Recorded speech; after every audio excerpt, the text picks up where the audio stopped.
idea of focal infections in the mouth having systemic effects, which he was talking about. He was also a brilliant anthropologist, and he was talking about this, but it was like speaking Greek to the medical societies at that time. So we know the mouth is a mirror. We know that every tooth in your head is connected on an energetic meridian to various organ systems. You'd say, well, how is that? How do my teeth connect to body organs?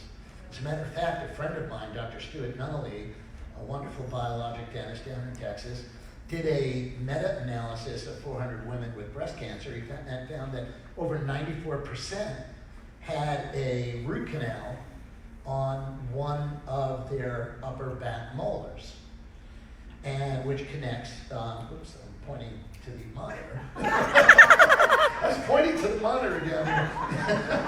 So, how does a root canal on this tooth get connected to breast cancer? Well, your teeth are this is the simplest way I can explain this.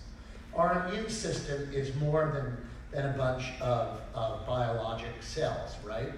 Whether it's giant cells, mast cells, neutrophils, yada yada. Our immune system is not just biological, it's energetic. And it's like the spaceship Enterprise. You know, when the shield's up and the Klingons fire a missile, it just bounces off the shield.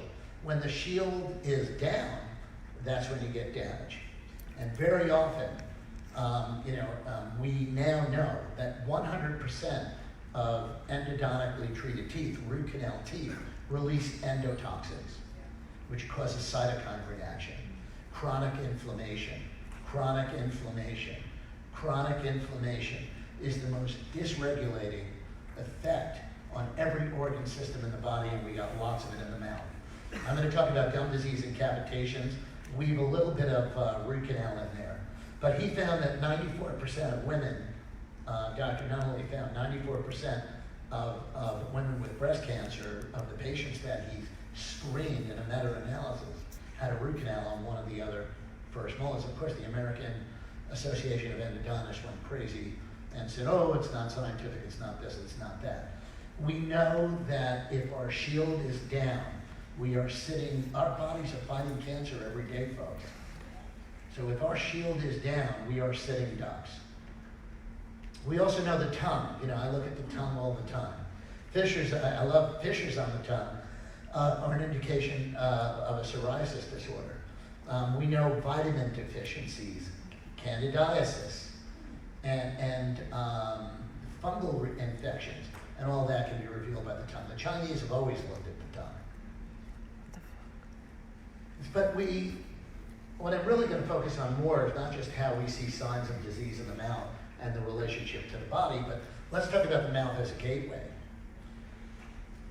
So this is back in 2015. Gum disease bacteria are deemed a catalyst for cancer cell growth.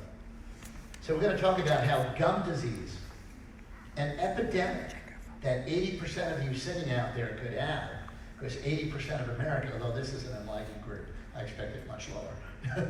But the average, you know, I've lectured in foreign countries. I met with the Minister of Health of the government of India, and the guy had a mouth that was, you know, a train wreck. It was Benghazi. I was looking, you know,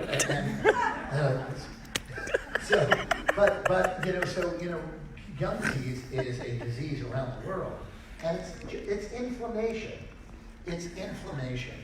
And I've tried to, what's wrong with this? That I graduated dental school in 1983, 80% of Americans had gum disease, and here it is 2019, and the statistic hasn't changed.